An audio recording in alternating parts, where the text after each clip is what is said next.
बच्चों, आज की वीडियो में हम संख्याओं के बारे में जानेंगे। तो संख्याएं बनती कैसे हैं? संख्याएं अंकों से बनती हैं। अंक आप जानते हैं कौन कौन से होते हैं? शून्य, एक, दो, तीन, चार, पाँच, छ, सात, आठ, नौ। इन्हीं को बदल बदल के आपकी संख्याएं बनती हैं।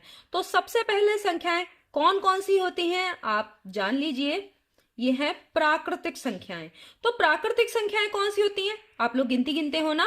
तो गिनती कहाँ से गिनते हो? गिनती गिनते हो एक से। एक, दो, तीन, चार, पाँच, छ, सात, आठ, नौ, 10 ऐसे गिनते जाते हो 100 तक, और 100 के आगे भी गिनते हो। 100 के आगे 101, 102, फिर हजार, लाख, करोड़। तो इस तरीके से ये संख्याएं आगे बढ़ती चली जाती है। प्राकृतिक संख्याओं का कोई अंत नहीं है, लेकिन शुरुआत है कहाँ से शुरू होती है? एक से शुरू होती है प्राकृतिक संख्याएं। तो सबसे छोटी प्राकृतिक संख्या एक है। इसी तरीके से आती है फिर पूर्ण संख्याएं। तो पूर्ण संख्याएं क्या होती हैं? तो भाई प्राकृतिक संख्याओं में शून्य को और सम्मिलित कर लो तो क्या बन जाती हैं? पूर्ण संख्याएं। तो जितनी भी प्राकृतिक संख्याएं हैं उनमें जो है वो सब प्राकृतिक संख्याएं सब किसमें सम्मिलित होती हैं? पूर्ण संख्याओं में। तो सबसे छोटी पूर्ण संख्या कौन सी है? शून्य। अब इसके बाद आती है पूर्णांक। पूर्णांक कौन कौन से होते हैं? तो ये जो पूर्ण संख्याएं आपको दी हैं, 0, 1, 2, 3, 4, 5 से लेकर इधर, तो ये जितनी भी प्राकृतिक संख्याएं ये है धन पूर्णांक। ठीक है, ये धन पूर्णांक है यानी पॉजिटिव नंबर्स। और शून्य न धन होता है न ऋण। ये ना धन है, ये ना पॉजिटिव है, ना निगेटिव है। तो ये कुछ भी नहीं है, ये दोनों में से कोई भी चीज नहीं होता। ना पूर्ण जो पूर्णांक है उनमें शून्य सम्मिलित है, लेकिन ना ये धन पूर्णांक है ना ऋण। ऋण संख्याएं जो होती हैं यानी ऋणात्मक संख्याएं, वो शून्य से छोटी होती हैं, तो बाईं ओर लिखी जाती हैं और इसका भी कोई अंत नहीं है, आगे तक है। तो शून्य से छोटी है -1, -1 से भी छोटी है -2, -3। इस तरीके से ये पूर्णांक है, तो ये कहलाते हैं ऋण पूर्णांक। ठीक है, जो ऋणात्मक संख्याएं हैं पूर्णांक में वो कहलाते हैं ऋण पूर्णांक। और जो शून्य है वो न धनात्मक है न ऋणात्मक, और ये धन पूर्णांक आपके ये प्राकृतिक संख्याएं हैं। ठीक है, तो ये हो गए पूर्णांक। फिर आती है सम संख्याएं। तो सम संख्याएं आप जानते हो, जो 2 से विभाजित होती हैं यानी पूरी पूरी कट जाती हैं, और जिनके अंत में इनकी पहचान है। तो इकाई का अंक, किसी संख्या के इकाई का अंक अगर केवल आप देख लें, बड़ी से बड़ी संख्या जिसके इकाई का अंक 0 हो यानी शून्य, 2 हो, 4 हो, 6 हो, 8 हो, तो वो इसके इकाई का अंक किसी भी संख्या का बड़ी से बड़ी देख लीजिए। तो अगर ये आ रहा है इकाई का अंक, तो वो संख्या कौन सी होगी? सम संख्या होगी, यानी 2 से विभाजित होने वाली संख्या होगी। जैसे हम लिख लेते हैं, अंत में लिख दिया हमने 3, तो क्या ये 2 सम संख्या होगी? नहीं, ये सम संख्या नहीं है। क्यों? इसके लास्ट में क्या आ रहा है? 3।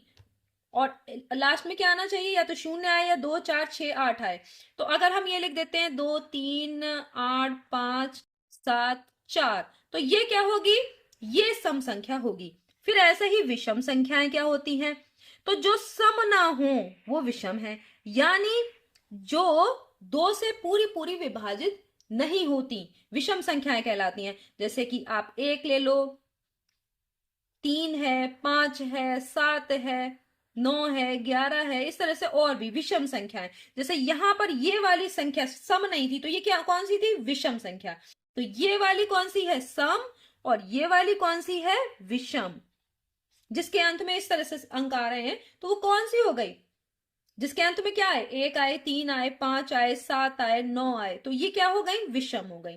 और अगर 0, 2, 4, 6, 8 आ रहा है तो क्या हो गई? सम हो गई। इसके बाद होती हैं अभाज्य। अभाज्य संख्याएं क्या होती हैं?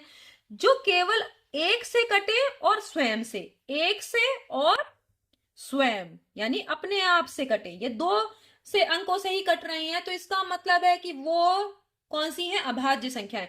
जैसे 2, 3, 5, 7, 11, 13, 17।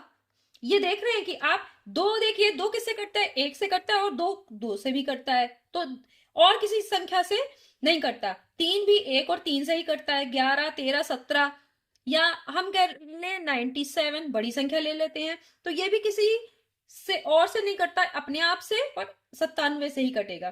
तो इस तरह की संख्याएं अभाज्य संख्याएं कहलाती हैं। अब अगर हम आगे चलते हैं, भाज्य संख्याएं। भाज्य संख्याएं जो जो अपने आप से और एक के अलावा भी किसी अंक से या किसी संख्या से कटे, तो कौन कौन सी हैं? तो जैसे अब आप सोच सकते हैं कि मान लीजिए आपका है ये 4, तो 4 जो है वो 1 से और 4 से तो कटता ही है, साथ में 2 से भी विभाजित हो रहा है 6 है आपका, 8 है आपका, 9 है, तो ये भाज्य संख्या होगा। या और भी बड़ी संख्या ले लीजिए, तो वो संख्याएं जो कि अपने आप और एक के अलावा भी किसी और संख्या से कटे तो भाज्य हो गई। सह अभाज्य, सह अभाज्य संख्याएं क्या होती हैं? यानी वो दो संख्याओं का जोड़ा जो किसी एक संख्या से सम्मिलित रूप से ना कटे। जैसे कि मान लेते हैं 8 ले लेते हैं और 9 ले लेते हैं, तो 8 किस किस से कट रहा है? 1 से, 2 से, 4 से और 8 से। किस किस से कटता है? ये विभाजित किस से होता है? 1 से, 2 से, 4 से और 8 से। 9 किस किस से विभाजित होता है? 1 से और अपने आप से भी 8 से हो गया, 1 से, 3 से और 9 से।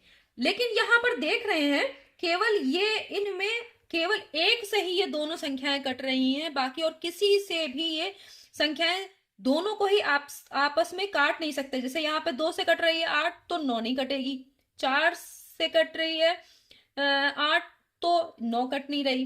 तो इस तरह देख रहे हैं यहाँ पे 3 और 9 से 9 कट रहा है तो ये नहीं, 8 नहीं कट रहा। तो यहाँ पर देख रहे हैं केवल एक, जिन जो ऐसी दो संख्याओं का जोड़ा जो केवल एक से ही दोनों संख्याएं कटे तो वो कहलाता है सह अभाज्य। तो 8 और 9 सह अभाज्य होंगी। ठीक है, तो वो हो सकता है कि वो अलग से भाज्य संख्या हो, लेकिन जब उनका सम्मिलित रूप से देखा जाए तो उनका जो उन्हें एक ही संख्या जो काटे वो केवल एक ही होनी चाहिए, एक नंबर। ये देखिए, बाकी कोई भी और संख्या से ये दोनों संख्याएं न कटे तो वो कहलाती हैं सह अभाज्य। तो आपको समझ में आ गया कि कौन कौन सी संख्या होती हैं, कौन कौन सी संख्याओं को हम क्या कहते हैं। जैसे कि गिनती की संख्याओं को प्राकृतिक संख्याएं कहते हैं। पूर्ण संख्याओं में सबसे छोटी संख्या क्या होती है? शून्य। पूर्णांक में ऋण पूर्णांक छोटे होते हैं धन पूर्णांक से, और ऋण पूर्णांक 0 से भी छोटे होते हैं और उन्हें 0 के किस तरफ लिखा जाता है? बाईं ओर। सम संख्याएं वो होती हैं जिनके इकाई अंक, पहचान लीजिए आप कितनी भी बड़ी संख्या लिखी हो जिसमें इकाई अंक 0, 2, 4, 6, 8 आ रहा हो। विषम संख्याएं जो सम न हो, इस तरह से भी कह सकते हैं, और जिनमें इकाई अंक 1, 3, 5, 7, 9 इस तरह से हो। अभाज्य संख्याएं जो एक और अपने आप से स्वयं से कटती है, बाकी किसी से नहीं कटती। भाज्य संख्याएं जो एक और स्वयं के सिवा किसी और संख्या से भी कटती हैं। सह अभाज्य संख्याओं का जोड़ा वो होता है जो केवल अंक 1 से ही विभाजित हो दोनों, बाकी किसी और संख्या से दोनों नहीं विभाजित होंगी। ठीक है, तो ये आपको इतनी सारी संख्याओं के बारे में आज पता चला। तो अगले नेक्स्ट वीडियो में हम इससे संबंधित कुछ प्रश्नों को भी हल करेंगे। तब तक के लिए धन्यवाद।